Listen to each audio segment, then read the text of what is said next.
I want freedom, not diapers, said the Millionaire CEO. But 2 years later he saw them and understood and begged for her to come back. A beautiful story for my amazing family. God bless you all. Don't forget to like and comment. I'm here and ready. Let's begin with love. The words came out broken, as if Dewald Freeman's throat was fighting against his mouth, trying to stop the sentence that would destroy everything. His hands shook as he poured himself another scotch. The third since Stella Margaret had spoken the word triplets. And she watched him war with himself in real time. Watched the man she loved battle, the man he thought he needed to be. Say something else, Stella whispered, standing in the center of his penthouse while November rain attacked the windows. Say anything else. Say you're scared. Say you need time. Say you don't know how to be a father. But don't say you choose freedom over our children. Dewald's face was a masterpiece of agony, tears he wouldn't let fall pooling in his green eyes. He looked at her with the expression of a drowning man who could see the life-preserver, but couldn't make himself reach for it. I can't, Stella. God help me, I can't. Every time I try to picture myself with children, I see my father.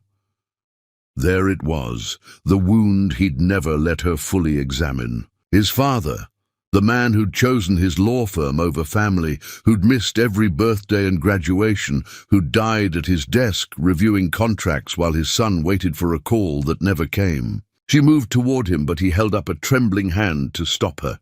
You don't understand, he continued, his voice raw.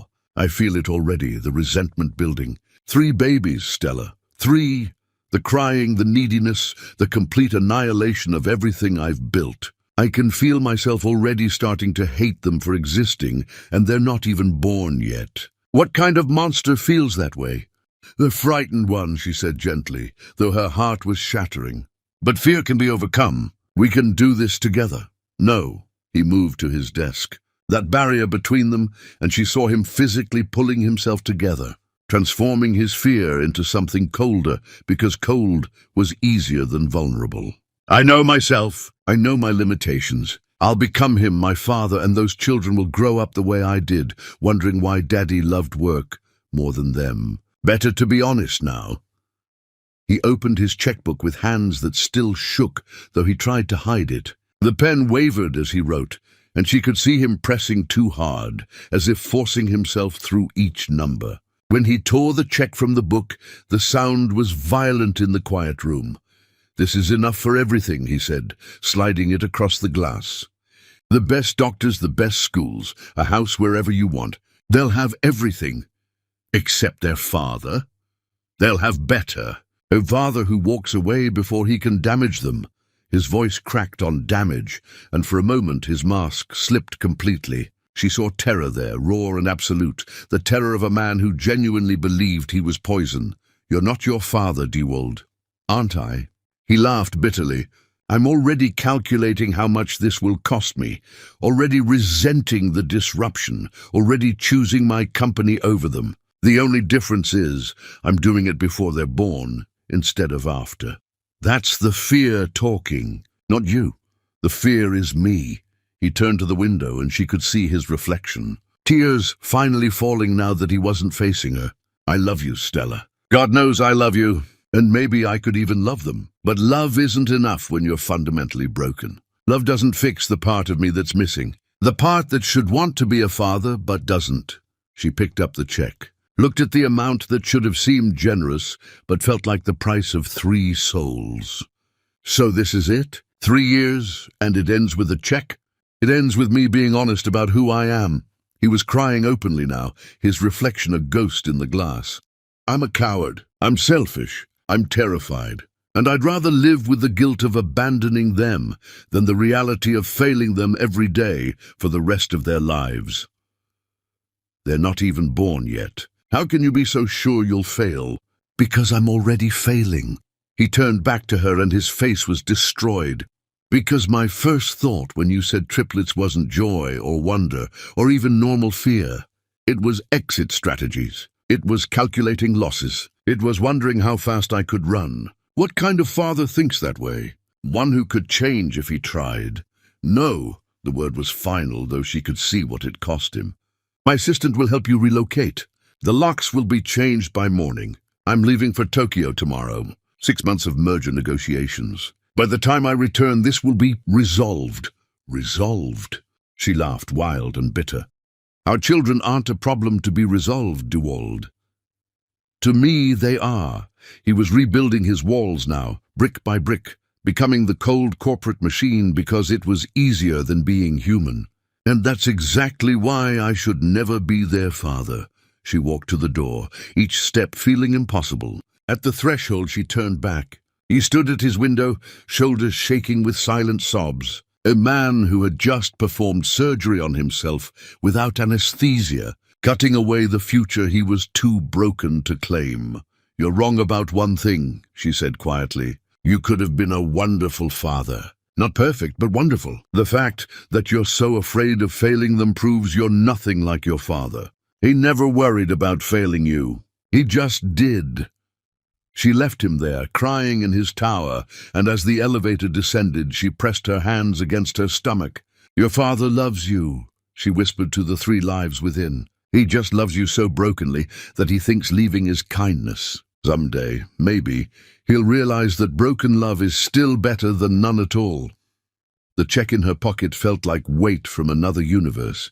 She wouldn't cash it unless death demanded it, unless these 3 hearts needed it to keep beating. Behind her, 40 floors up, Dewald Freeman stood at his window, already haunted by the ghosts of children he'd never meet, already being devoured by the freedom he'd chosen over family, already discovering that protecting others from yourself is just another kind of prison, except you're both the guard and the prisoner, forever. Chapter 2. The Descent. The contractions started at 5 a.m. during the breakfast prep at Murphy's Diner, 8 months into a pregnancy that had transformed Stella Margaret from a charity gala organizer into someone who calculated tips while her body housed 3 lives. She gripped the industrial coffee maker as pain rolled through her, watching her reflection distort in its chrome surface. The woman staring back was unrecognizable, swollen and exhausted, abandoned but not broken. Not yet, she whispered to the babies. Please, just 2 more weeks. Let me save just a little more, but her body had other plans. By 7 a.m., when the morning rush started, she was timing contractions while pouring coffee, smiling at customers through waves of agony that suggested these children had inherited their father's determination to control timing. Stella, honey, you're in labor, Miranda said, not asking but stating, already untying Stella's apron. How far apart? 8 minutes. She gripped the counter as another wave hit. But I need this shift. Rent's due tomorrow and... Her water broke mid-sentence, a dramatic rupture that silenced the entire diner. She stood in the puddle of amniotic fluid, calculating how much this would cost in lost wages, and started to cry from frustration rather than pain. I'll cover your shift, Miranda said firmly. Josie will drive you. I can take the... But the hell you will! The ride to the hospital was a blur of breathing exercises learned from YouTube, because prenatal classes cost money she didn't have. Josie, 19 and terrified, kept asking if she should call someone. There's no one to call, Stella managed between contractions that were speeding up, ignoring the recommended timeline, as if these babies knew they needed to arrive before their mother collapsed entirely. The public hospital emergency room was chaos. Gunshot wounds and heart attacks got priority over labor, even triplet labor. She sat in a plastic chair for an hour, timing contractions that were now 4 minutes apart, watching the clock and wondering if she'd give birth right there between the vending machines and the mounted television playing soap operas. When they finally admitted her, the nurse's eyes widened at her chart. Triplets. Where's your OB? I've been seeing whoever's available at the clinic. The father. There is no father. The lie was easier than the truth. Easier than explaining that their father was probably closing deals in Tokyo, having successfully erased them from his life except for the dreams he'd never admit to having. The nightmares where three faces he'd never see asked why Daddy didn't want them. Dr. Martinez appeared like a general surveying a battlefield. 34 weeks is early but manageable. You're fully dilated. These babies aren't waiting. The delivery room became a symphony of organized chaos. Gwen arrived first, screaming her fury at the world that dared to evict her early. The nurses laughed at her fierce cries, not knowing she was already protesting abandonment, already fighting. Helen followed 20 minutes later, quieter but alert, her eyes opening immediately to study this bright, cold world she'd been forced into. 2 healthy girls, someone announced. But Stella was already screaming because Adwin was coming wrong. Everything was wrong. The monitors were screaming, and so was she. Cord-wrapped baby in distress, heart rate dropping. The room exploded with movement, with urgency, with the kind of controlled panic that meant death was in the room, waiting to claim the smallest, the most vulnerable. Stella pushed with strength that came from somewhere beyond her body, from the same place that had kept her upright through 8 months of double shifts and swollen feet and sleeping, sitting up because lying down made her unable to breathe. Adwin entered the world blue and silent. They whisked her away before Stella could even see her properly. Just a glimpse of tiny limbs, too still, too quiet. The NICU team worked with desperate efficiency while Stella lay there, torn open in every possible way, listening to 2 daughters cry while praying to any god that might listen for the third to join them. Minutes passed like years. The room was too quiet except for Gwen and Helen's cries and the distant sound of machines and urgent voices from where they worked on Adwin. Stella's body was being repaired by nurses who kept glancing toward the NICU team, their faces carefully neutral. Then finally, a sound like a kitten's mew, weak but present, alive. She's stable, Dr. Martinez announced, exhaustion evident in her voice. But there are significant complications. Her heart, of course it was her heart. The cosmic joke wasn't lost on Stella, even through the fog of exhaustion and drugs. DeWald's daughter, inheriting cardiac damage of a different kind. The next days blended into a nightmare of medical terminology and impossible mathematics. The bill grew with each specialist who examined Adwin. Tetralogy of Fallot, they called it. 4 defects in one tiny heart. She would need surgery immediately, then more as she grew. If she grew, do you have insurance? The billing administrator was kind but persistent. Medicaid. That covers basic delivery. The NICU, the surgeries, the specialists. I'm afraid those aren't fully covered. We have payment plans available. The numbers she quoted might as well have been in foreign currency. More than Stella had made in her entire life. More than she could make in 10 lifetimes of carrying coffee and eggs to truckers and night shift workers.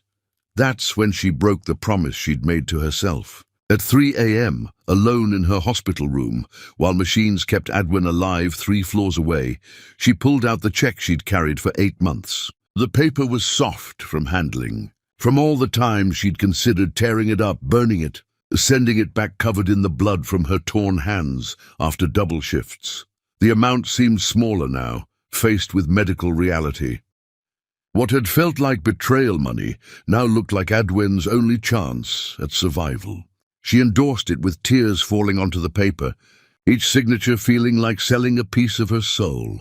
But souls, it turned out, were worthless compared to pediatric cardiac surgery. The money evaporated instantly. The first surgery consumed more than half. The rest disappeared into the endless costs of keeping 3 premature infants alive. Formula when her milk wasn't enough, diapers sized for dolls because nothing else fit. Medications with names she couldn't pronounce, and prices that made her nauseated. She brought Gwen and Helen home to her studio apartment after a week, while Adwin remained in the NICU. The space was impossibly small. 3 borrowed cribs took up the entire room, except for a narrow path to the bathroom. She slept on the floor between them, when she slept at all. Mrs. Chen from next door started appearing with food. "I made too much soup," she'd say, though Stella knew a widow's social security didn't stretch to accidentally making gallons of soup. The other waitresses from the diner took turns visiting, bringing supplies they claimed they'd bought by mistake. Wrong-sized diapers, they'd lie, handing over exactly what she needed. These small kindnesses from near strangers highlighted the vast absence of the one person who should have been there. But there was no time for bitterness, no energy for anger. Every moment was survival. Feeding two while pumping for the third. Racing to the hospital between shifts to hold Adwen through procedures that made her tiny body arch in pain. 2 months later, when they finally released Adwen, she weighed less than her sisters had at birth. The surgeon explained that she'd need 2 more surgeries minimum, possibly more. The bills would continue growing, would never stop growing, just like the children themselves.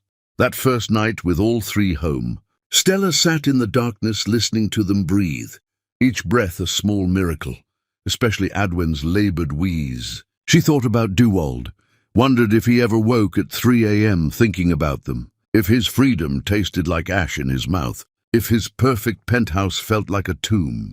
"Your father is sick," she whispered to them, deciding on the lie she'd tell when they were old enough to ask. "Sick in his heart and his head. He loves you from far away, because being close would hurt too much. It's not true, but it's kinder than the truth."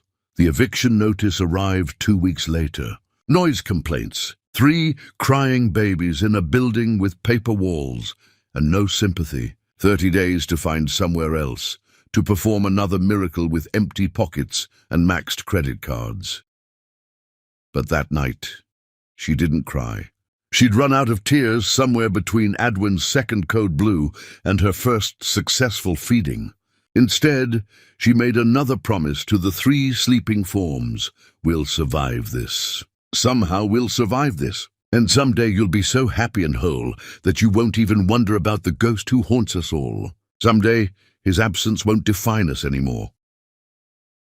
Chapter 3. The Shattering Discovery. Duwald Freeman hadn't slept properly in 2 years. Every night at 3 a.m., his body woke him with the precision of an alarm. The same hour triplets would need feeding, though he tried not to think about that connection. He'd pour himself water with hands that shook from dreams he couldn't quite remember. Dreams filled with cries he'd never heard and faces he'd never seen. The discovery came not through accident, but through his own weakness. His inability to stop searching for ghosts. It started with a Google alert he'd set up the day after she left, programmed to notify him of any mention of Stella Margaret online. For 2 years it had been mostly silent. Then on an ordinary Thursday afternoon, it pinged with a link to a community newsletter from Queens, a small mention in a human interest piece about single mothers. "Local hero Stella Margaret manages triplets while working doubles at Murphy's Diner," read the caption under a grainy photo that stopped his heart. The rational executive in him knew he should delete it, maintain the separation he'd orchestrated. But his hand moved without permission, clicking the link, enlarging the photo until 3 small faces filled his screen. The article was brief, just filler content about Mother's Day, but it mentioned that one of the triplets had undergone multiple surgeries for a heart condition, that the community had rallied to support them, that Stella never missed a shift despite everything, heart condition. His daughter had a heart condition.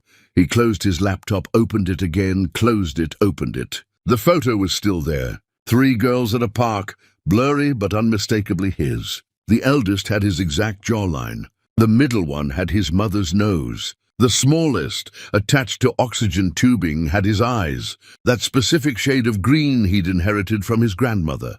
For 6 hours, he sat at his desk, staring at that photo, watching the sun set over Manhattan, watching his reflection overlay their faces in the darkening screen. Then, moving like a man in a dream, he drove to Queens. Murphy's Diner was exactly what he'd expected. Cracked vinyl booths, fluorescent lights that hummed, the smell of grease and coffee and exhaustion. He parked across the street, watching through windows foggy with steam. The dinner rush was in full swing.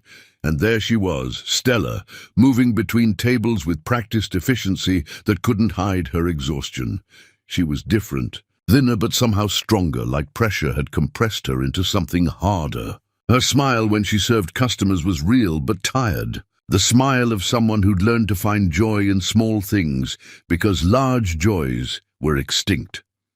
He watched her work until 1 a.m., watched her count tips with the concentration of someone for whom every dollar mattered, watched her laugh with the other waitresses, even though her eyes suggested laughter was a foreign language she'd learned to speak.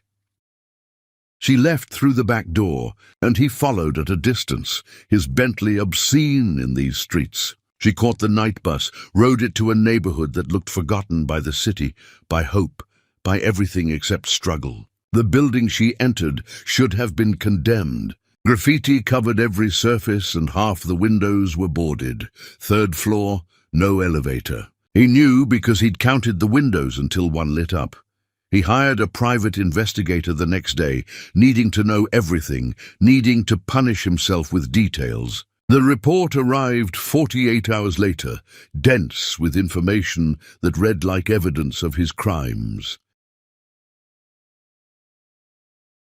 Medical records detailed Adwen's condition with clinical brutality.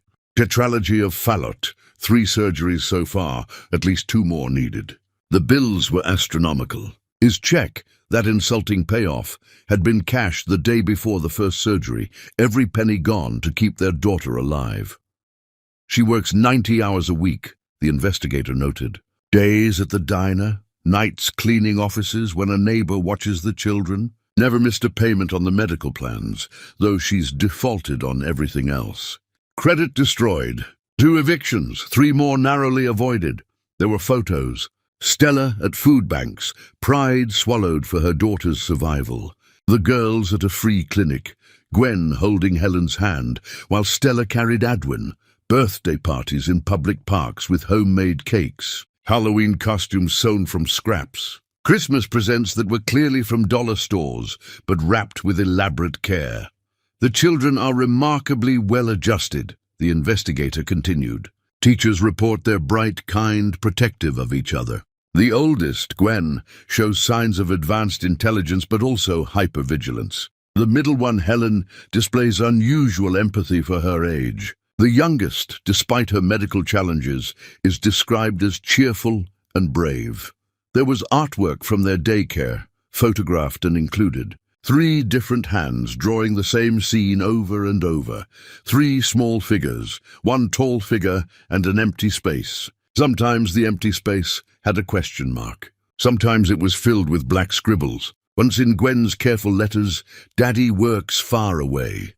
He drove back to Queens that night, parked outside their building, and broke completely. Not the controlled tears of a man maintaining dignity, but the complete dissolution of someone whose soul was trying to escape through his throat. He sobbed until he couldn't breathe, until his chest hurt, until he thought his heart might actually stop from the weight of what he'd done.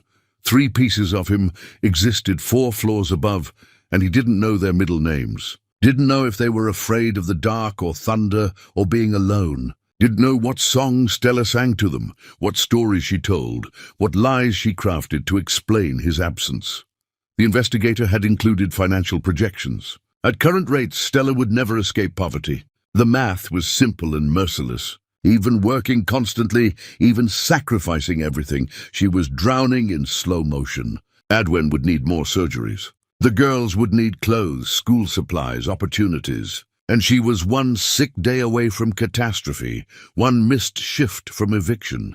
He could fix this with what amounted to pocket change for him. But he understood, sitting in his car watching their window, that money was just another form of abandonment. Writing checks wasn't fatherhood. Financial support wasn't love. His phone contained the photo from the newsletter, and he found himself opening it obsessively, zooming in on each face, trying to read their personalities in pixels. Gwen looked serious, already carrying weight meant for adults. Ellen was smiling, but her hand was on Adwen's shoulder, protective. Adwen, smallest and clearly fragile, had a grin that suggested she didn't know she was supposed to be broken. 2 years. 2 years of their lives erased by his cowardice. 2 years of first words, first steps, first laughs, first tears, first everything, and he'd missed it all by choice. Not by circumstance or fate or tragedy, but by choice. The freedom he'd purchased with their absence tasted like poison now. His penthouse felt like a morgue. His company, built on the premise that success required sacrifice, now seemed like a monument to wrong priorities. He'd traded 3 hearts for stock options, 3 souls for solitude, 3 daughters for the right to remain broken rather than try to heal. He followed them for a week, learning their routines from a distance. The daycare drop-off at 6:30 a.m., Stella running because the bus was late. The playground visits where Gwen organized games while Helen mediated disputes, and Adwin watched from the stroller, too weak to play but clapping for her sisters. The grocery shopping with coupons and calculations, generic brands and apologies to the girls for things they couldn't afford. One evening, he watched them through the diner window as Stella worked. A customer had given the girls coloring books, and they sat in a corner booth, Gwen helping Adwin hold the crayons correctly, Helen humming while she colored. They were perfect, not perfect in the way he'd imagined children should be, quiet, controlled, convenient. Perfect in their chaos, their noise, their existence. He thought about walking in, about approaching them, about saying, "What?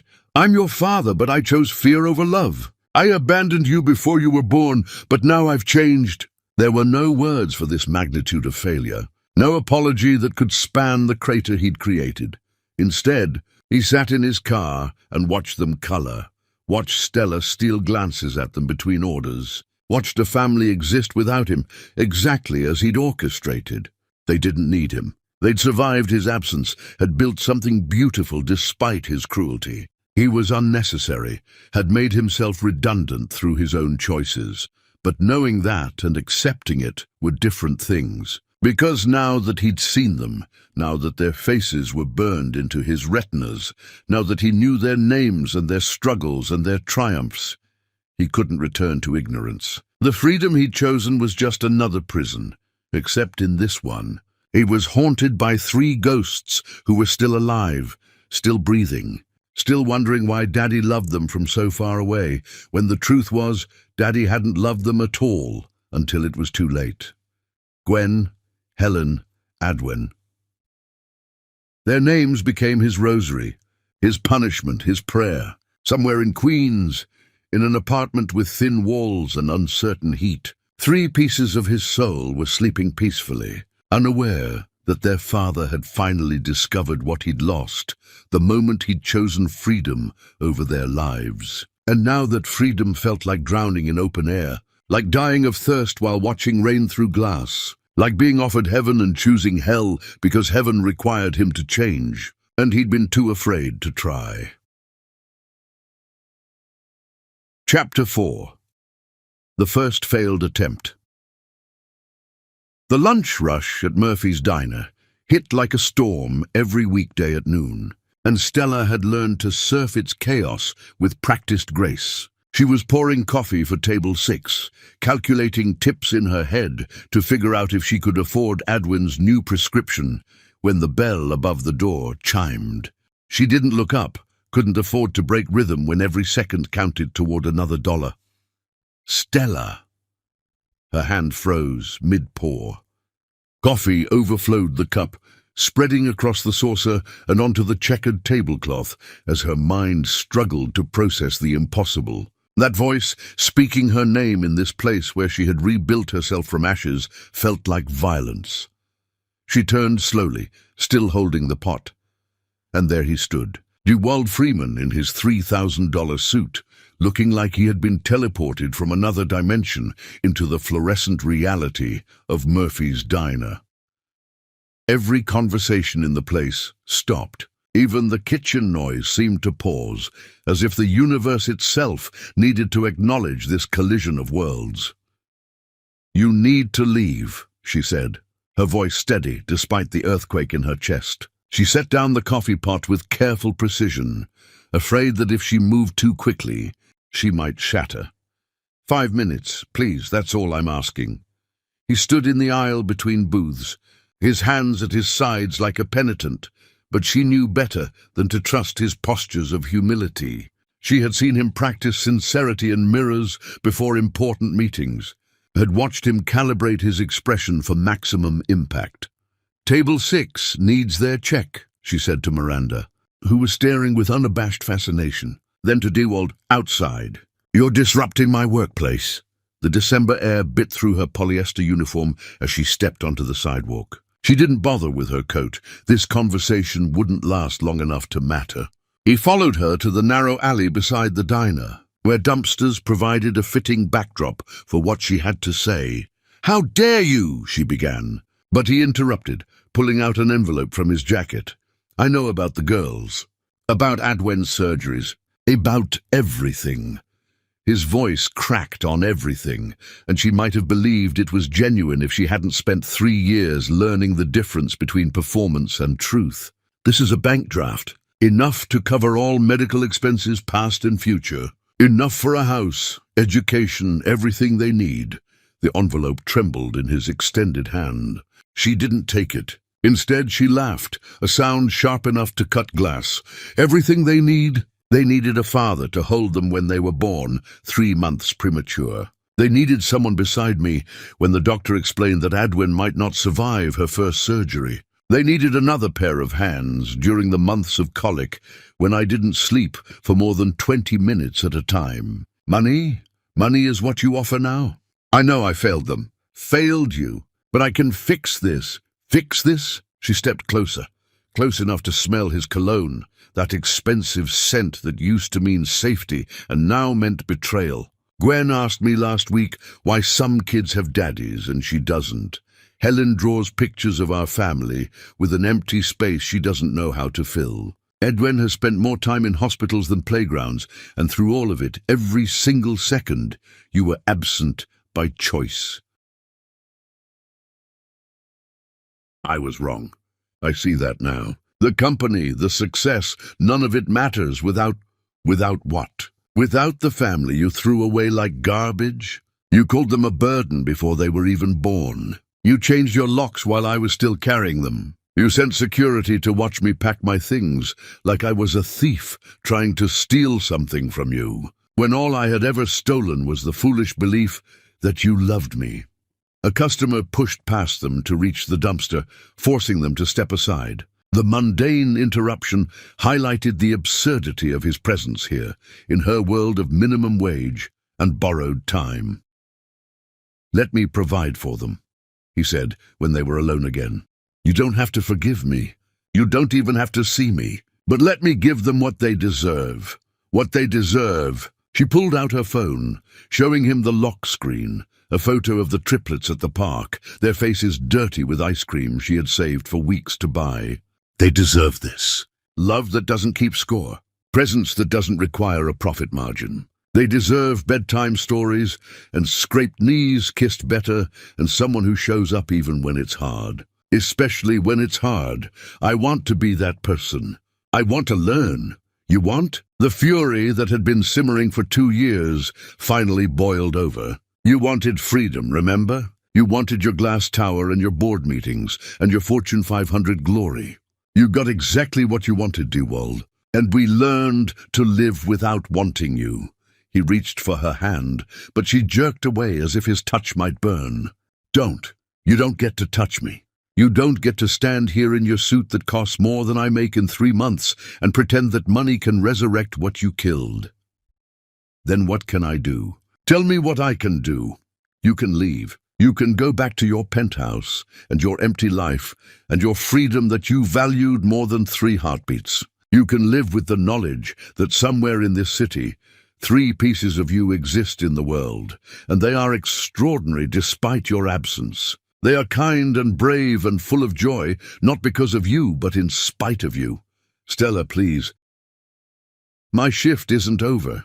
And like you, I can't afford to walk away from responsibilities. She turned toward the door, then paused. Do you know what Adwen's first word was? Mama?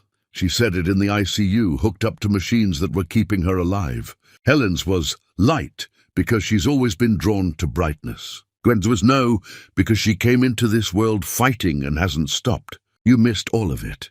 and you earned that absence with every choice you made." She reached for the door handle, but his words stopped her. "I dream about them." She didn't turn around. "No, you dream about the idea of them. You dream about some fantasy where you can write a check and suddenly become the father you refuse to be. But fatherhood isn't a hostile takeover, Dewald. You can't acquire it like a company. You can't negotiate terms and conditions. You either show up from the beginning or you live with the emptiness you created. You're punishing them for my mistakes." Now she did turn, and the look in her eyes made him step back. "I'm protecting them from your inevitable abandonment, because that's who you are, isn't it? When things get difficult, when the crying won't stop, when the medical bills pile up, when parent-teacher conferences conflict with board meetings, you'll leave again. You'll find reasons why the company needs you more, why distance is better for everyone, why freedom matters more than family." "I've changed." "No, you've been caught. There's a difference. You saw a photo and felt guilty, but guilt isn't love, Dewald. Guilt doesn't sit up all night with a fevering child. Guilt doesn't make Halloween costumes from scratch because buying them isn't in the budget. Guilt doesn't sing the same lullaby 47 times because it's the only thing that helps them sleep." The lunch rush was ending, and she was losing money with every minute she stood in this alley. But she needed him to understand. "Do you know why I tell them you love them from far away? Not for you, for them. So they don't grow up thinking they're unlovable. So they don't spend their lives wondering what defect made their father leave. I lie to protect their hearts from the truth that you looked at the miracle of 3 lives and saw only inconvenience." Tears were running down her face now, but she didn't wipe them away. Let him see what his reappearance cost her. Let him understand that his presence was violence against the peace she had fought to build. "I will earn their love," he said quietly, "however long it takes. Love isn't earned, Dewald. Love is given freely or not at all. And you gave nothing. You offered money like a transaction, safety like a contract, presence like a hostile takeover. But love was the one thing you couldn't bear to give. And it was the only thing they needed." She left him standing in the alley beside the dumpsters, returning to her shift, to her customers who tipped in quarters and dollars, to her world where she was not the woman who had been abandoned, but the mother who had survived.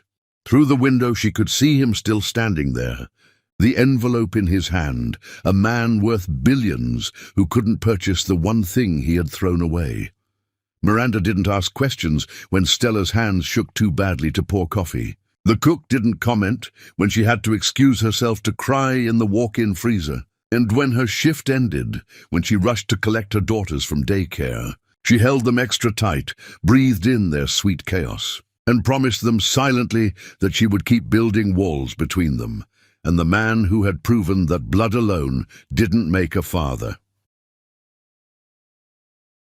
That night, after bedtime stories and prayers to a God she wasn't sure was listening, she sat at her small table and counted tips. $63.47. Not enough for the prescription, but maybe enough for the generic if she could convince the pharmacist to split the dose. She didn't think about the envelope Dewald had offered, didn't calculate how many problems it would solve. Some prices were too high to pay, and her daughter's emotional safety was worth more than any check he could write.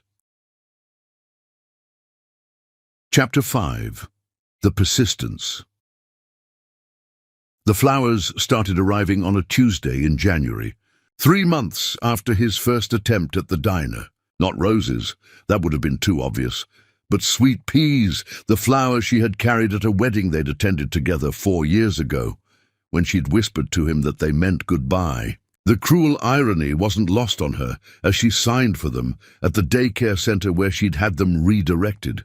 Knowing they couldn't be delivered to the diner or the apartment without causing questions, she couldn't answer. "Secret admirer?" asked Janet, the daycare director, eyeing the expensive arrangement. "Something like that," Stella murmured, reading the card. "For every goodbye, I'm sorry. For every hello I missed, I'm sorrier. D." She left them in Janet's office, saying anyone who wanted them could have them. But the next day brought another delivery, this time 3 small bouquets of daisies, Gwen, Helen and Adwin's birth flowers, a detail he had somehow discovered. The day after that, forget-me-nots. Then bachelor's buttons, which meant hope. Each card carried a message more desperate than the last, his usual eloquence fracturing under the weight of sustained rejection. "Take them to the children's ward," she told Janet after the 5th day. "The kids there deserve something beautiful." But Dewald's campaign wasn't limited to flowers. Letters began arriving at her apartment. Expensive stationery slipped under the door because he had somehow discovered that she threw away anything that came through the mail with his return address. She found them when she came home from double shifts. Cream-colored envelopes that seemed to glow against the dingy hallway carpet. She burned the first 3 unopened in the sink, watching his handwriting curl and blacken. But the 4th one had different writing on the envelope, shaky, childlike letters spelling out "For the brave girl's mama." Inside, she found a note in Dewald's hand explaining that he had been teaching himself to write with his left hand, practicing for hours to create something that looked like a child's writing, imagining what it would be like if his daughters could write to her.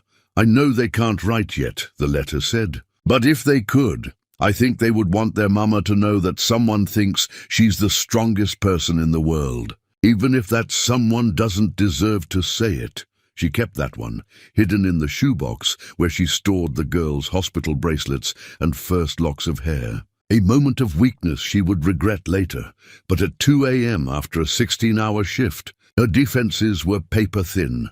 The letters evolved from apologies to something else, observations of fatherhood from the outside. He wrote about seeing fathers at the park across from his office, how he found himself studying them like anthropological subjects, the way they caught their children at the bottom of slides, how they pretended to lose at races, the automatic way they checked for cars before crossing streets, hands reaching back without looking to grasp smaller fingers. "I stood outside a toy store for 3 hours yesterday," one letter confessed, "watching parents shop with their children. There was a man with triplet boys, and I followed them through the store like a ghost. He knew exactly what each child wanted, could predict their reactions to every toy. He said things like, 'Your brother wouldn't like that one. Remember how he feels about loud noises?' This intimacy with their preferences, their fears, their joys, it's a language I never learned to speak. I threw away my Rosetta Stone the night I threw you away." February brought a shift in tactics. The letters stopped, the flowers ceased, and for 2 weeks she heard nothing. The silence should have been relief, but instead it felt like the held breath before a storm. She found herself checking corners, expecting to see him, but he had vanished as completely as he had appeared. Then she understood. The trust fund notifications started arriving at the daycare, anonymous donations to cover the girls' tuition for the next 5 years. A mysterious benefactor had paid off the center's mortgage with the stipulation that 20% of spots be reserved for single-parent families. New playground equipment appeared overnight, with a plaque reading, "For all the brave children who play with joy, despite life's challenges." "We know it's connected to you somehow," Janet said carefully. "The timing is too coincidental, but whoever this benefactor is, they've changed everything for us. We can hire more staff, extend hours for parents who work nights. We can provide meals for children who need them." Stella wanted to be angry, but how could she rage against something that helped not just her children but dozens of others? This was Dewald's specialty, finding the pressure points, the places where resistance became selfishness. He was treating her like a hostile takeover, looking for weaknesses in her defensive position. She found him one evening in March, sitting in his Bentley outside the hospital where Adwin had her monthly checkup.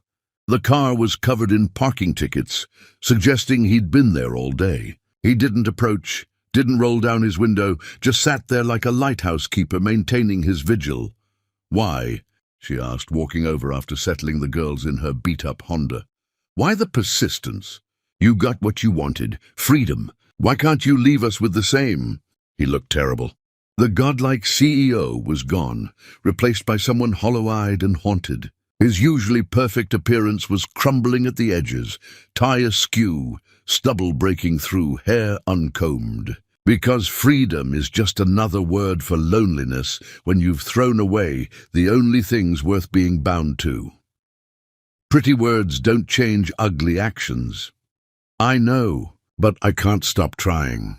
Do you understand what it's like to know they exist? To know that right now, at this moment, they're in that car, and I don't know if Gwen still sucks her thumb when she's tired, or if Helen is afraid of the dark, or what Adwin's laugh sounds like. I'm haunted by curiosities that should be certainties. Those are consequences, not injustices. He nodded, accepting the verdict. I hired someone to teach me about child development. I've read every book on triplets, on heart conditions, on single parenting. I know theoretically that they're probably entering the defiant threes, that Adwen needs to avoid respiratory infections, that Helen is likely the peacemaker, while Gwen is the protector. But theory isn't knowledge, is it? It's just elaborate guessing. A parking enforcement officer approached, and Dewald handed over his license without looking, accepting another ticket to add to his collection. The absurdity of it, a billionaire accumulating parking tickets like prayers, each one a record of hours spent hoping for glimpses of children he'd abandoned, might have been funny if it wasn't so pathetic. The private investigator told me you sing to them every night, he said suddenly. The same song your mother sang to you. Somewhere over the rainbow. I've played every version ever recorded. Trying to imagine your voice weaving through the melody, trying to picture them falling asleep to something I'll never be part of. Stop investigating us. I did, months ago. That was from the first report, the only one I kept. I memorized it, actually. Every detail. How Gwen organizes her stuffed animals by size. How Helen insists on wearing mismatched socks. How Adwen has to sleep with her head elevated. I know these fragments, these snapshot facts, but not the living truth of them. Stella looked back at her car, where 3 car seats held 3 futures that didn't include him. Knowledge isn't love, Dewald. You're trying to study your way into fatherhood like it's a merger you can master with enough research. Then teach me. Let me learn properly. Supervised visits. Any conditions you set. Let me prove I can be consistent. Consistent. You've been persistent for 3 months. Consistency is 3 years of showing up whether you feel like it or not. It's a lifetime commitment you've already proven you can't make. He pulled out a folder from his passenger seat, thick with documents. I've restructured everything. The company runs itself now. I've stepped back from day-to-day operations. I've cleared my schedule indefinitely. I can be whatever they need, whenever they need it. You restructured your company for them, but couldn't restructure your heart when they were conceived. The question hung between them like a blade. He had no answer that wouldn't sound like an excuse, and she was tired of his words anyway. They were just noise, vibrations in air that couldn't undo the silence of their first 2 years. I'm taking them home now, she said, turning away. They're home, where they're safe and loved, and don't need to wonder why Daddy only loves them from a distance. Don't follow us. Don't wait outside anymore. Don't make me get a restraining order, because I will if I have to. Stella, please, do you know what the worst part is? She paused at her car door. If you had shown even a fraction of this interest when I told you I was pregnant, we could have been a family. All this energy you're pouring into stalking us, into guilt and flowers and anonymous donations. If you had given us even 10% of that then, those girls would know their father. But you didn't. You looked at the miracle of 3 lives and saw only inconvenience. And now you look at the inconvenience of their absence and see only miracles. That's not growth, Dewald. That's regret dressed up as revelation. She drove away, watching in her rearview mirror as he stood in the parking lot, holding his folder of reformed promises, looking like a man who had just realized that some bridges, once burned, leave gaps too wide for any amount of money or persistence to cross. In the back seat, Gwen was teaching Helen a counting song while Adwin hummed along. off-key but enthusiastic. They didn't know their father was disappearing behind them, didn't know he existed at all, except as a concept Stella had crafted from careful lies and desperate love. That night, after baths and stories and kisses that had to be distributed equally among 3 foreheads, she sat at her kitchen table and finally read all his letters. Page after page of remorse, of recognition, of a man dissecting his own failure with surgical precision. But nowhere in all those words did she find the answer to the only question that mattered. How could she trust someone who had already proven that his love was conditional, that freedom mattered more than family, that 3 heartbeats weren't enough to anchor him when the wind of ambition blew? She burned them all, watching his words turn to smoke that dissipated through her small window. But she kept the one written in shaky left-handed letters, the one that pretended to be from daughters who couldn't yet write. Because someday maybe they would ask about him, and she would need evidence that he had tried, even if trying wasn't enough to earn him entrance into their carefully guarded world. Chapter 6. The Broken Man. The grocery store encounter happened on an ordinary Saturday in April, when spring was trying to push through winter's last grip. Stella had timed their shopping perfectly. 8 a.m., when the store was quiet and the girls were still drowsy enough to be manageable. She was comparing prices on cereal, calculating whether the store brand would save enough to justify the inevitable complaints, when Helen's piping voice cut through her concentration. "Mama, that man is crying." Stella looked up from the boxes to follow her daughter's pointing finger, and her blood turned to ice water. Dewald stood frozen at the end of the aisle. His shopping basket dropped at his feet, oranges rolling across the linoleum like small suns scattering. His face was a study in devastation, tears streaming unchecked as he stared at the 3 girls clustered around Stella's cart. For a moment, nobody moved. The fluorescent lights hummed overhead. Music played something innocuous, and Dewald Freeman, billionaire CEO, stood in the cereal aisle of a suburban grocery store, completely undone by his first real sight of his daughters. "Why is he sad, Mama?" Gwen asked, her protective instincts already stirring. She moved closer to the cart where Adwen sat in the child seat, automatically shielding her smallest sister. Stella's mind raced through possibilities. Run, make a scene, pretend he was a stranger? But the girls were watching, learning from her every reaction, and she couldn't teach them cruelty even towards someone who deserved it. "Sometimes people have big feelings," she said carefully, pulling the cart backward, trying to create distance. But Helen, sweet, empathetic Helen, had already picked up one of the runaway oranges. "Don't be sad, mister," she said, walking toward him with the orange extended like an offering. "You can have this. Oranges make people happy because they're sunny." Dewald dropped to his knees, right there on the dirty grocery store floor, his designer suit be damned. He accepted the orange from Helen with shaking hands, holding it like she'd given him the moon itself. "Thank you," he whispered, his voice broken glass. "That's very kind." "Helen, come back here," Stella commanded, but her voice wavered, because Dewald wasn't looking at Helen anymore. He was staring at Adwen, at the surgical scar visible above her collar, at her thin frame that spoke of ongoing health struggles. "She's so small," he breathed, more to himself than anyone. "I didn't know she would be so small." "We're going," Stella announced, abandoning her half-full cart. But as she turned, Gwen stepped forward, her chin lifted in a gesture so purely Dewald that Stella's heart cracked.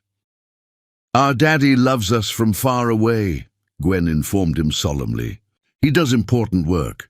Mama says he thinks about us all the time."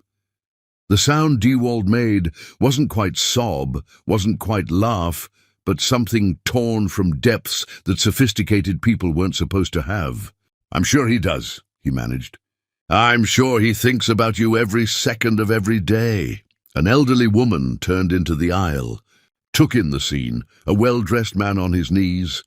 crying before three small children and their defensive mother, and quickly reverse course.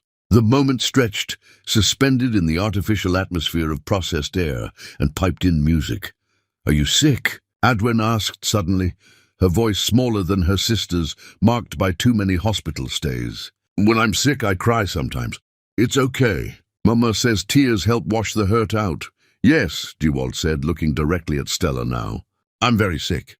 I've been sick for a long time. I threw away my medicine before I knew I needed it." "That's silly," Helen laughed. "You should always take your medicine. I take mine even when it tastes yucky." "You're very wise." He was still on his knees, making no move to stand, as if he understood that rising to his full height might break whatever spell allowed this moment to exist. "All three of you are very wise. We're triplets," Gwen announced proudly. "That means we were born together. We're a team." "The best team," he agreed, and his voice broke completely on best. Stella found her voice finally, found the strength that had carried her through 2 years of his absence. "Girls, go pick out one treat each. The small bags only. I'll be right there." They scampered off toward the candy aisle, Gwen herding her sisters with practiced authority. Once they were out of earshot, Stella rounded on Dewald, who was slowly pulling himself to his feet. "How dare you ambush us like this? I didn't know you'd be here. I swear, I needed groceries. I've been living on takeout for months. My housekeeper quit. I've been falling apart, Stella, piece by piece, and I thought maybe if I could just do something normal, something human like buying food." She looked at him then, really looked at him. His suit, expensive as it was, hung loose on a frame that had shed pounds. His hands trembled constantly, a fine shivers-like withdrawal. His eyes were bloodshot and hollow, surrounded by skin that looked bruised with exhaustion. "You look terrible," she said, the words automatic, tinged with a concern she didn't want to feel. "I haven't been sleeping. Every time I close my eyes, I see them. Imaginary versions of them. I dream about first steps I didn't witness, first words I didn't hear. I wake up and for a second I forget that I chose to miss it all. And then I remember and it's like that night all over again, except now I'm the one being abandoned by ghosts of children I refuse to know. That's not my problem. I know. God, I know. But seeing them, Stella, they're perfect. Helen with her kindness, Gwen with her strength, Adwen with her courage. They're everything beautiful despite my ugliness. How did you do that? How did you raise 3 miracles alone?" "Because I had to." "Because they deserved better than a father who saw them as burdens before they were even born." He bent to gather the scattered oranges, movements mechanical and lost. "I've destroyed my life, you know. The company runs without me. The penthouse echoes. I bought 3 of everything, beds, toys, clothes in every size, because I don't know what they wear. The rooms sit there like a museum to children who will never use them. You're asking me to feel sorry for you. No, I'm telling you that justice exists, that the universe has delivered exactly what I deserve, the knowledge of what I threw away, combined with the impossibility of getting it back. I'm haunted, Stella. Not by ghosts, but by the living, breathing reality of 3 daughters who don't know my name." The girls returned, each clutching their chosen candy. Gwen had picked gummy bears, Helen had chocolate, and Gwen, practical even in treats, had chosen trail mix. They looked between their mother and the strange man, sensing tension but not understanding its source. "We should go," Stella said, lifting Adwen into her arms. The child was 4, but weighed less than most 2-year-olds, her heart condition affecting her growth. Dewald's eyes tracked the movement, noting how easily Stella lifted her, how Adwen's arms wrapped around her mother's neck with practiced ease. Could I at least pay for their candy?" he asked, the question desperate and small. "We don't need—" "Please." "Not for you. Not even for them. For me. Let me buy my daughter's candy, just once. Let me do one thing, one tiny thing, that fathers do." The word daughters hung in the air like a confession. The girls didn't understand its significance, but Stella felt its weight. This admission, this claim he had no right to make, should have angered her. Instead, she found herself exhausted by the constant vigilance required to hate him. "Fine," she said quietly, "but we're leaving. Don't follow us." At the checkout, he paid for their candy and the groceries she'd abandoned, despite her protests. The cashier, a teenager with no context for the drama unfolding, cheerfully asked if they were all together. "No," Stella said at the same time Dewald said, "We used to be." As she loaded the girls into their car seats, she could see him through the store windows, standing at his expensive car, holding those oranges like holy relics. He looked broken in a way that transcended physical exhaustion, broken in the spaces where a soul was supposed to be. That man was really sad, Helen observed as they drove away. "Sometimes people make choices that break their own hearts," Stella told her, watching Dewald shrink in her rearview mirror. "That's silly," Gwen declared. "Why would anyone choose to be sad?" "I don't know, baby." "I really don't know." That night, after the girls were asleep, she stood in their doorway, watching them breathe. 3 small bodies in 3 small beds, existing in defiance of their father's rejection. She thought about Dewald, probably sitting in his empty penthouse surrounded by unused children's furniture, drowning in regret that couldn't resurrect the past. Was this justice? Watching him deteriorate while she struggled but survived. Was his suffering payment for their abandonment? She didn't know. All she knew was that seeing him on his knees in a grocery store, undone by Helen's simple kindness, had shifted something in her chest. Not forgiveness, that was still impossible, but maybe possibly the first crack in her armor of absolute rejection. She checked on Adwin one more time, adjusting her positioning to help her breathe easier, and wondered if a father's love, even delayed, even undeserved, might be medicine her smallest daughter needed. But then she remembered that night in November, the sound of locks changing, the weight of carrying 3 lives alone, and she hardened her heart again. Some medicines, she decided, came at too high a price, even if the patient was dying without them. Chapter 7. The Public Humiliation. The daycare spring festival sprawled across Riverside Park on a perfect May afternoon, complete with face painting, pony rides, and the controlled chaos of hundreds of small children high on cotton candy and freedom. Stella had volunteered for the bake sale table, selling cupcakes she'd made at 3 a.m. after her double shift, because being involved in the girls' activities mattered more than sleep. She was making change for a 20 when she saw him. Dewald stood at the entrance to the festival, holding 3 gift bags and wearing jeans. She'd never seen him in jeans in 4 years of knowing him. He looked like he was trying to cosplay normalcy, but his designer t-shirt and $1,000 sneakers betrayed him. He was scanning the crowd, and she knew the moment he spotted them, because his entire body oriented toward her daughters, like a compass finding north. "No," she breathed. But he was already walking over, drawn by the sight of Gwen helping Adwin on the bunny hop game, while Helen cheered them on. "Stella." He stopped a respectful distance away, but close enough that other parents were starting to notice. "I know I shouldn't be here, but it's their first school festival. I just wanted to..." "To what?" Her voice was rising despite her intentions. "To play daddy for an afternoon? To hand out presents and disappear again? That's not..." "Mama, who's that?" Gwen had noticed the disturbance, was already moving to protect her sisters, herding them behind her small body.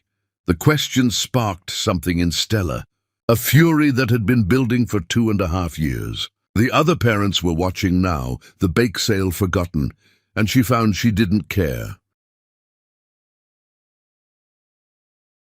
Let them witness this. Let them understand what kind of man could abandon 3 babies. "Nobody," she said loudly. "He's nobody.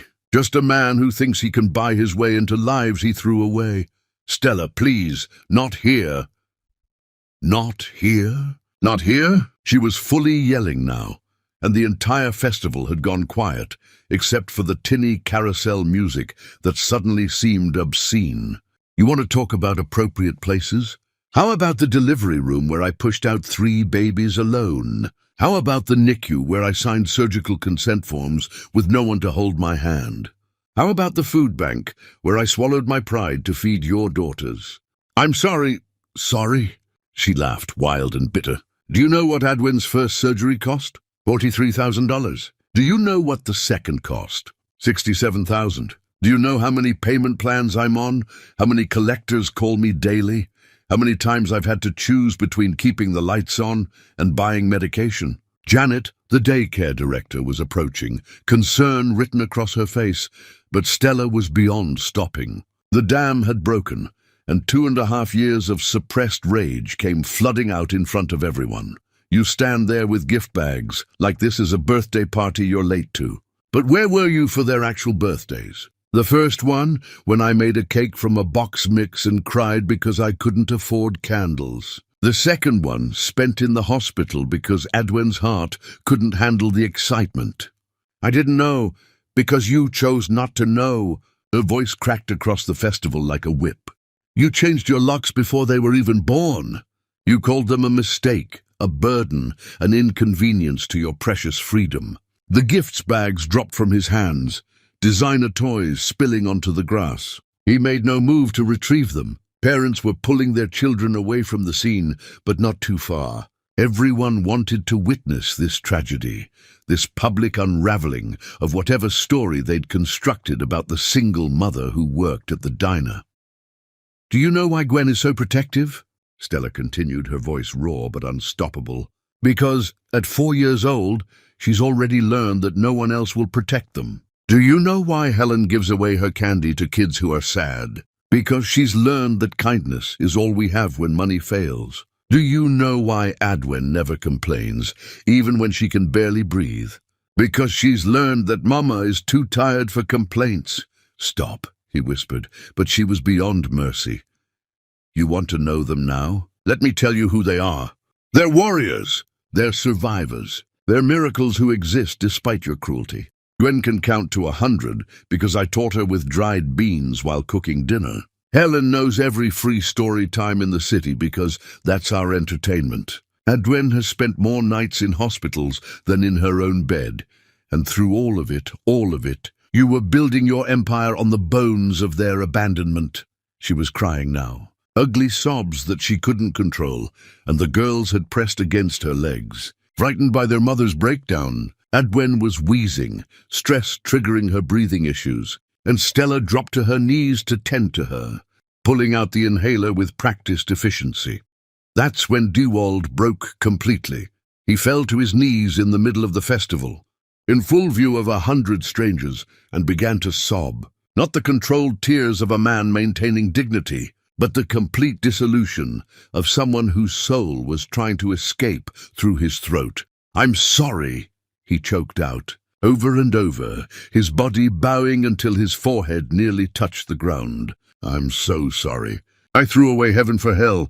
I'm sorry. The spectacle was complete. The billionaire CEO, the man whose face graced business magazines, was prostrate in a public park, begging forgiveness from children who didn't even know his name. Parents filmed on their phones. Children stared. The pony ride operator had stopped mid-circuit to gawk. Please, he gasped between sobs. Please let me fix this. Please let me try. I'll do anything, be anything, give up everything. Please don't let my stupidity define their lives, please. Their lives are already defined, Stella said, standing with Adwin in her arms, the child's breathing steadying. By my love, by my sacrifice, by my presence. You're just a footnote, Dewald. A cautionary tale about choosing ambition over family. She turned to Janet, who stood frozen with shock. We're leaving. Please donate our bake sale items to whoever needs them. As she walked away, leading her confused, frightened daughters, she heard him one more time, his voice carrying across the festival grounds. I love you, he screamed to their retreating backs. I love all 4 of you. I was too stupid and scared to know it then, but I know it now. I love you. But love, Stella thought as she buckled 3 car seats with shaking hands, wasn't a declaration screamed at a public festival. Love was staying when things got hard. Love was showing up at 3 a.m. when the fever wouldn't break. Love was choosing diapers over freedom, choosing presence over profit, choosing family over empire. The drive home was silent except for Helen's quiet sniffles and Gwen asking repeatedly if Mama was okay. Adwen had fallen asleep, exhausted from her breathing episode, her small hand clutching Stella's finger through the car seat straps.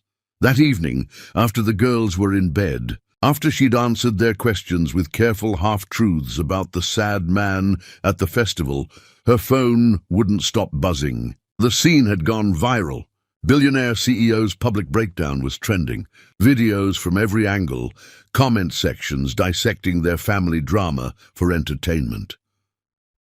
She turned off her phone and sat in the darkness of her tiny apartment, listening to her daughters breathe, and wondered if public humiliation was enough punishment for private abandonment. Somewhere in his penthouse, DeWald was probably watching those same videos, seeing himself from the outside, understanding finally how small he looked when measured against the magnitude of what he'd lost.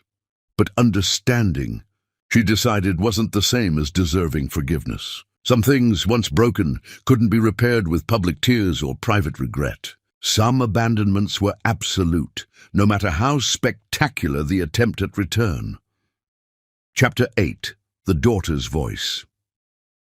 The questions started 3 weeks after the festival incident, beginning with Gwen at breakfast on a mundane Tuesday morning. She was arranging her Cheerios in patterns, her face serious with 4-year-old concentration, when she looked up suddenly. "Mama!" The sad man at the festival had eyes like mine. Stella's hand stilled on the coffee pot. She'd been waiting for this, dreading it, knowing that Gwen's sharp intelligence would eventually connect dots that were better left scattered. "Lots of people have green eyes, baby, but his were exactly like mine." Ellen noticed too. She said he looked like us if we were old and sad. From the living room where Helen was coloring, a small voice piped up.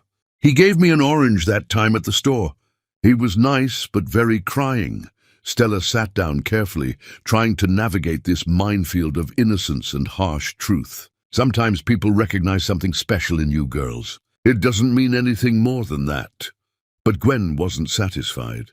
She inherited that from DeWald too, the inability to let things go once her curiosity was triggered. "Is he the one who sends the presents?" "What presents?" "The ones Janet puts in the donation box at daycare. They always have our names on them first, but then Janet crosses them out and writes, 'Donation.' I can still see our names underneath, though." Stella's heart sank. She'd thought they'd been discreet, but children saw everything, especially what adults tried to hide. "I don't know about any presents," she said, which was technically true. She'd instructed Janet to donate anything that arrived for the girls, unopened and unacknowledged. That afternoon, while Adwen napped and the older two played, Stella caught Helen drawing at their small table. The picture showed 4 figures, 3 small, 1 tall, all holding hands. But the tall figure was colored in black crayon, face obscured, a shadow person in their bright family portrait. "Who's that?" Stella asked, though she already knew. "The daddy from far away. I don't know what he looks like, so I made him from darkness. But he's holding our hands because you said he loves us, even if we can't see him." That night, as she tucked them in, Adwen spoke up in her whispery voice that always sounded like she was conserving air. "Mama, why doesn't our daddy come home? Is it because I'm sick?" The question was a knife between her ribs. "No, baby. Never think that. You're perfect exactly as you are. Then why? How did you explain abandonment to innocence? How did you translate adult selfishness into language that wouldn't scar small hearts? Sometimes grown-ups make choices they can't take back. It has nothing to do with you girls and everything to do with him." "Could we write him a letter?" Gwen asked. "Maybe if he knew we were good, he'd come. You are good. You're the best girls in the world. His absence isn't about your worth." But the questions persisted, evolving over the following days. Helen started asking every man at the park if he was anyone's daddy, conducting an informal survey of fatherhood. Gwen began cataloguing which classmates had fathers. creating elaborate theories about why some families had them and others didn't.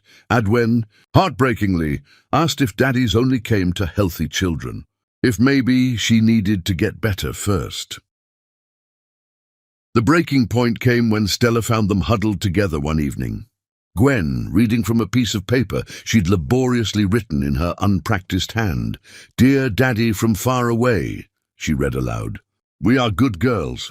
Mama says you love us. We want to meet you. Helen will share her chocolate. Adwen will let you listen to her heartbeat with the special machine. I will teach you our bedtime song. Please come home. Love your daughters." Stella had to excuse herself to cry in the bathroom, muffling her sobs with a towel while her daughters planned their impossible reunion. She found DeWald's car parked outside their building at midnight on Adwen's birthday. He was asleep in the driver's seat, the back filled with wrapped presents that would never be delivered. She could have left him there, but something, exhaustion, frustration, or perhaps the echo of her daughter's letter, made her tap on the window. He startled awake, immediately apologizing. "I'm not stalking, I swear. It's her birthday. I needed to be close, even if they're asking about you." The words tumbled out before she could stop them. "They figured out you exist in some form. Gwen notices everything. Helen draws shadow fathers. Adwen thinks she's too sick for you to love." The sound he made was inhuman, pure anguish distilled into a breath. "She thinks, oh God, no. No, she's perfect. They're all perfect. How do I fix this? How do I tell them that their father is the one who's sick, not them?" "You don't, because telling them means admitting you chose to leave. Right now, they think you had to go. There's dignity in that fiction. The truth would destroy them. Then what do? I can't keep living like this, knowing they're wondering, possibly blaming themselves." Stella looked at this man who had once commanded boardrooms, who had built an empire on decisive action, now reduced to sleeping in cars and begging for wisdom about problems he'd created. Part of her, the part that had loved him once, felt a flicker of sympathy. But the mother in her, forged in the crucible of abandonment, remained stone. "You live with it. Like I lived with carrying them alone. Like I lived with Adwen's surgeries. Like I live with their questions I can't honestly answer. You live with the consequences of your choice. What if I could prove I've changed? Therapy, supervised visits that gradually increase, legal agreements that I can never leave again. You want me to gamble their hearts on your transformation, to risk them attaching to you, only for you to decide again that freedom matters more. I will never—" "You already did, once. That's the problem with never, DeWald. You already broke it." She left him there in his car, surrounded by birthday presents for a daughter he'd never met, and went back to her apartment, where 3 girls slept peacefully, dreaming of shadow fathers and letters that would never be sent. The next morning, she found a response slipped under her door, written in his distinctive handwriting, but addressed to the girls. "Dear brave girls, your mama is right that I love you from far away. I think about you every morning when the sun rises and every night when the stars come out. Gwen, I know you protect your sisters, and that makes you the strongest girl in the world. Helen, your kindness with the orange made my whole year brighter. Adwen, you are not too sick for love. You are so powerful that you fight battles every day that grown-ups couldn't handle. I stay away because I made mistakes that would hurt you to know about. But someday, when you're older, if your mama says it's okay, I hope to meet you properly. Until then, know that you are loved, you are wanted, and you are the best thing that ever happened to the world, even if the world doesn't know it yet. Love, someone who dreams of you always." She should have thrown it away, should have burned it like the others, but she found herself folding it carefully, placing it in the shoebox with their hospital bracelets. Maybe someday, when they were older, when the truth wouldn't shatter them, she would show them that their questions hadn't gone unheard, that their shadow father had been more real than they knew, just more broken than they could understand. That evening, as she sang them to sleep with "Somewhere Over the Rainbow," she thought about the letter hidden in her closet, about the man sleeping in his car outside, About 3 girls dreaming of a father they didn't know they'd already met. Life was messier than lullabies, more complicated than the stories she told them. But for now, for tonight, she would be enough. She would be everything, even if it was killing her to carry it all alone. Chapter 9. The Conditions. The park bench was neutral territory, Stella had decided. Not his penthouse where memories haunted every surface, not her apartment where her children's absence would be too present, but this bench in Prospect Park where she used to bring the girls as babies when their crying threatened eviction complaints. June sunshine filtered through leaves that had been bare branches when she'd last sat here in those desperate early days. DeWald was already there when she arrived, sitting with the careful posture of someone afraid that any sudden movement might spook a wild animal. He looked different, not better exactly, but steadier. The manic desperation that had driven him to public breakdown had been replaced by something quieter, more sustainable in its grief. "Thank you for coming," he said as she sat at the opposite end of the bench, maximum distance between them. "The girls won't stop asking about you. About fathers in general. It's affecting them." She pulled out a folder thick with documentation. "So I've thought about it. Consulted lawyers, therapists, everyone I could find. Even this is an if bigger than your ego. We do this. There are conditions. Anything. Don't say that so quickly. These aren't negotiations. There's no compromise, no middle ground. You accept everything, or you get nothing." He nodded, hands clasped in his lap like a penitent in church. She opened the folder. First, therapy. Not executive coaching, not leadership counseling, but actual psychological therapy focused on abandonment, attachment disorders, and narcissistic tendencies. Twice a week minimum for 6 months before you even meet them properly. I've already started. Dr. Morrison, specialized in parental abandonment. 3 times a week. She blinked, surprised but not softened. Second, supervised visits only. Starting with 10 minutes once a week in a public space with me present. If you're 5 minutes late even once, it's over. If you cancel for anything short of hospitalization, it's over. If you make them a promise you don't keep, it's over. Understood. The supervision continues for a minimum of 1 year. After that, if the girls are comfortable and the therapist agrees, we can discuss gradual increases. But I will always have veto power. Always. Of course. She pulled out a legal document, pages of dense text. Third, you sign this. It states that you acknowledge your abandonment, that you have no inherent rights to these children, that any access is at my discretion. It also includes a clause that if you ever attempt to leave again, if you ever indicate that you're reconsidering your commitment, you forfeit any claim to them forever and owe punitive damages that would bankrupt even you. He reached for the pen immediately, but she pulled the document back. Fourth, financial support, but structured. Not a lump sum you can throw at us to ease your conscience, but consistent documented support. College funds, medical trusts, monthly childcare contribution, all managed through a third party, so you can't use money as a weapon or a bargaining chip. I've already set up the trusts. Irrevocable. They're protected no matter what happens between us. Fifth, her voice hardened, you never, ever tell them the truth about that night. As far as they know, you had to leave for reasons beyond your control. If they ever learn that you chose to abandon them, it comes from me. When I decide they're ready, in my words, they should hate me, not you. This isn't about protecting you. It's about protecting them from the knowledge that their father looked at their existence and chose freedom. That's a wound that might never heal, and I won't inflict it unless absolutely necessary. She pulled out photographs, 3 school pictures from the daycare. Sixth, you learn them. Not through investigators or reports, but through observation and interaction. You learn that Gwen hates loud noises because they remind her of hospitals. That Helen needs to check 3 times that doors are locked because she's afraid of being left. That Adwen requires specific positioning when she sleeps and her lips turn blue when she's overexerted. He traced their faces in the photos with a trembling finger. They're beautiful. Their work. Hard, constant, exhausting work. They're not photo opportunities or success stories to share at cocktail parties. They're three individuals with trauma from medical procedures, abandonment issues they can't articulate, and needs that won't conform to your schedule. I know. No, you don't, but you might learn.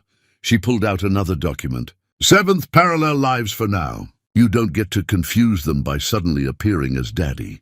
You're introduced as Mama's friend who wants to get to know them, only when they're comfortable, only when the therapist agrees, only when I'm certain you won't destroy them, do we discuss transitioning to the truth. How long? As long as it takes. Maybe a year, maybe 5. Maybe they're teenagers before they know. This isn't about your timeline or your need for resolution. It's about their emotional safety. He was crying silently, tears dropping onto his expensive pants, but he kept nodding. What else? 8th, no undermining my parenting. No expensive gifts that make my efforts look shabby. No contradicting my rules. No being the fun parent who swoops in with treats while I'm the one enforcing bedtime. You want to be their father? Then be a father, not a Santa Claus trying to buy affection. Agreed. 9th, you attend every medical appointment for Adwen. Not to take over, but to understand. To see what she goes through, what we go through. To understand that her heart condition isn't just a line item in a medical report, but a daily reality that affects every decision. I want to be there. She laughed bitterly. Want, you keep saying want. This isn't about what you want anymore. It's about what they need. And what they need is stability, consistency, and the absolute certainty that they won't be abandoned again. How do I prove that? You don't. You just show up over and over and over until showing up becomes as natural as breathing, until the thought of leaving becomes as impossible as stopping your own heart, until you understand that freedom without them isn't freedom at all. She stood, gathering her documents. Take a week to think about it. Really think. Because once you sign these papers, once you meet them as someone who intends to stay, there's no backing out. No changing your mind when it gets hard. No deciding that board meetings matter more than ballet recitals. No choosing the company over them ever again. I don't need a week. Take it anyway. Because I need you to be certain. They've already survived your abandonment once. They won't survive it twice. She started to leave, then turned back. Do you know what Gwen asked me last night? She asked if daddies who love from far away ever love from close up. I didn't know how to answer her. What did you say? I said sometimes love needs time to find its way home. But I was lying, Dewald, because your love didn't get lost. You threw it away. And now you want me to gamble their hearts on the possibility that you've finally drawn a map back to feelings you should never have abandoned. She left him on the bench with the photographs. The man who commanded empires reduced to begging for 10 supervised minutes with children he'd declared worthless. The afternoon sun painted long shadows across the park, and she thought about time, how it could heal, but also how it could hurt. How 2.5 years could feel like forever to a child, wondering why Daddy loved from so far away.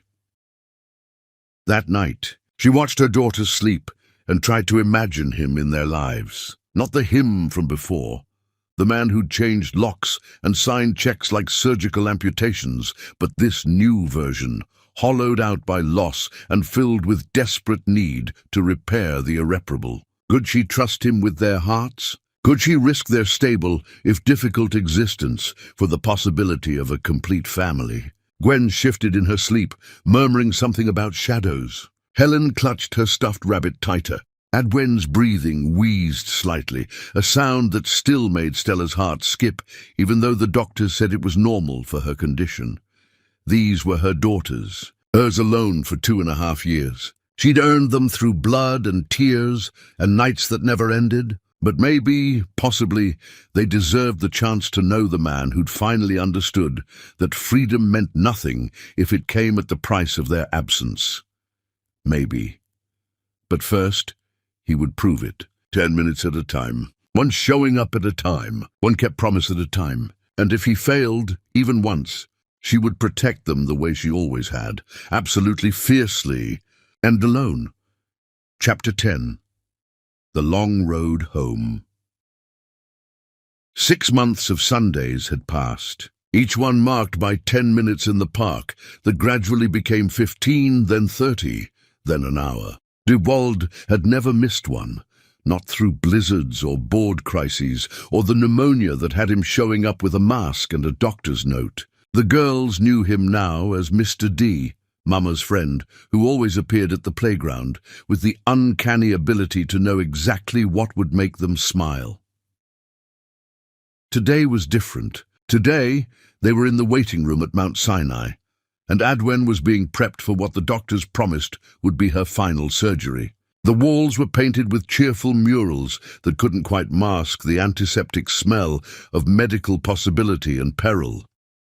"Mr. D, are you scared?" Ellen asked, noticing his trembling hands. Terrified, he admitted, this man who had negotiated billion-dollar deals without breaking a sweat. "But brave people do things even when they're scared, right?" "That's what Mama says," Gwen confirmed, arranging the waiting room toys in order of size, her way of controlling chaos. "She says Adwen is the bravest because she does scary things all the time." Stella watched from across the room, saw how naturally they gravitated toward him now, how Helen climbed onto his lap without hesitation, how Gwen included him in her organizational systems. 6 months of consistency had built something she hadn't believed possible: trust. The surgeon appeared in the doorway. "We're ready for her." The walk to the operating room felt endless. Edwin, small in her hospital gown covered with cartoon bears, held both their hands, Stella's right, Dewald's left. She'd asked for him specifically, this child who measured her life in medical procedures. "You'll both be here when I wake up," she whispered. "Always," they said in unison, then looked at each other over her head.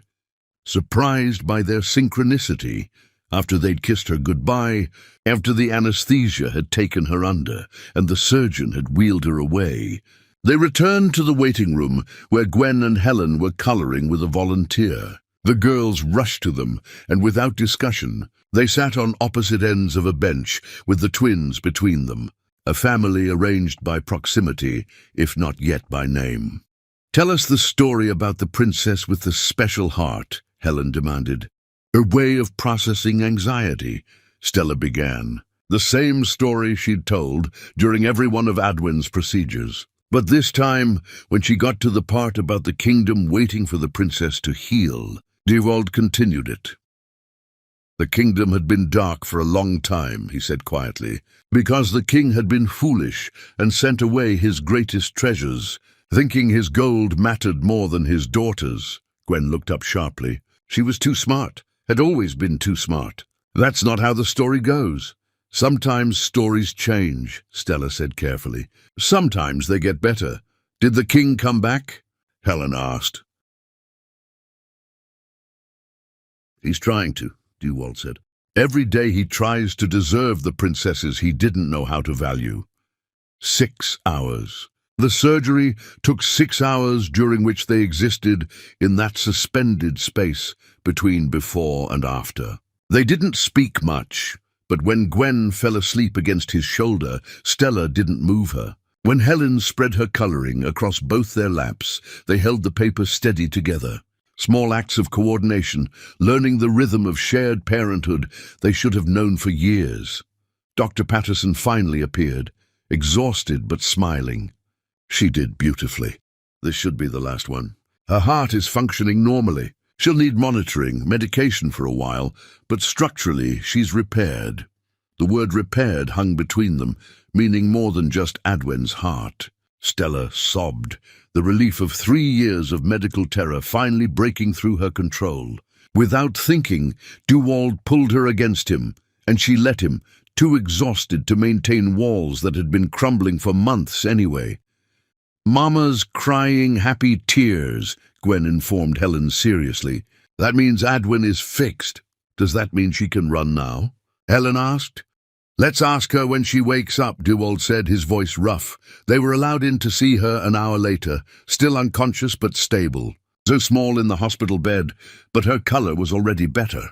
The blue tinge that had always shadowed her lips was gone, replaced by pink that spoke of properly oxygenated blood. "She looks different," Gwen observed. "She looks healthy," Stella breathed. They stayed there all night, taking shifts in the uncomfortable chair beside her bed. When Adwin woke at dawn, the first thing she saw was both of them, exactly as promised. Her smile, though weak, was radiant. "Hi, Mama. Hi, Mr. D. Did they fix my heart?" "Yes, baby. They fixed it. Good. Now I can play tag." Such a simple wish, but it broke Dewald completely. He excused himself, and Stella could hear him sobbing in the hallway. The sound of a man understanding exactly what he'd nearly missed forever. 3 weeks later, after Adwin had come home, after she'd proven she could indeed play tag, though carefully, still building strength, Stella made a decision. They were at the park, their Sunday tradition, when she cleared her throat. "Girls, I need to tell you something about Mr. D." They gathered around, sensing importance. Dewald froze, not having expected this, not yet. "You know how we've always said your daddy loves you from far away?" 3 heads nodded solemnly. "Well, sometimes when people go far away, they realize they made a mistake. Sometimes they work very, very hard to come back. Mr. D is..." "He's our daddy," Gwen said simply. "I know. He has our eyes, and he cries whenever Adwin breathes good, and he knows our middle names without us telling him." Stella's careful speech died in her throat. "You knew?" "Suspected," Gwen corrected. Helen drew it first, though. Helen nodded, pulling out a crumpled picture from her pocket. It showed the same family of 4, but this time the tall figure had a face, green eyes prominent. "I've been practicing drawing him for when he came home." "Are you mad?" Dewald asked, his voice barely a whisper. The girls looked at each other in that triplet way they had, entire conversations in glances. "You left," Gwen said finally. "That was bad. But you came back. That's good. Mama says people make mistakes, but what matters is fixing them. I'm trying to fix them." "Trying counts," Helen decided. "But you have to keep trying forever." "Forever," he agreed immediately. Adwen, breathing easily for the first time in her life, walked over and climbed into his lap. "Does this mean you love us from close up now?" "The closest," he said, holding her like she might evaporate. "So close I can't breathe when you're not near." "That's silly," she giggled. "Breathing is important. I should know. They didn't move in together. They didn't rush to wedding bells or hasty attempts at normal. But slowly, carefully, they built something new." Dewald learned that bedtime took 2 hours and 17 stories. Stella learned that accepting help didn't diminish her strength. The girls learned that families could be broken and rebuilt, that love could leave and return, that hearts could be repaired in more ways than surgical. A year later, on the anniversary of Adwin's last surgery, they stood in the same hospital, but this time for a different reason. Dewald was legally adopting the girls, making official what had become true through presence rather than absence. The papers he signed were different from that check he'd written 3.5 years ago. These bound him, rather than severing, chose connection over freedom. "You know what this means?" the judge asked the girls. "This means he's your daddy forever, no matter what." "He already was," Gwen said matter-of-factly. "This is just paperwork." That night, in Stella's apartment that had witnessed so much struggle, they had a celebration with store-bought cake and juice boxes. The luxury wasn't in what they had, but in having it together. Dewald sat on the floor, 3 daughters climbing over him like a jungle gym, and understood that freedom hadn't been worth a single second of this chaos. "Tell us the story about when we were born," Helen requested. Stella and Dewald looked at each other across the sea of children and toys. There would be time for truth, for the full story when they were older. For now, there was a different truth to tell. "You were born during a storm," Stella began. "The biggest storm ever," Dewald added. "And the moment you arrived, all 3 of you, the sun came out." "That's meteorologically impossible," Gwen pointed out. But she was smiling, Love makes impossible things happen, Stella said, and for the first time in 3.5 years, she meant it. They fell asleep like that, all 5 of them in a pile on the living room floor. The daughters they'd almost lost between them. Breathing easily, hearts repaired, family reformed. Outside, the city went about its business, unaware that in a small apartment in Queens, a man who had chosen freedom over diapers had finally come home to discover that the only real freedom was being completely, irrevocably bound to the people who mattered most.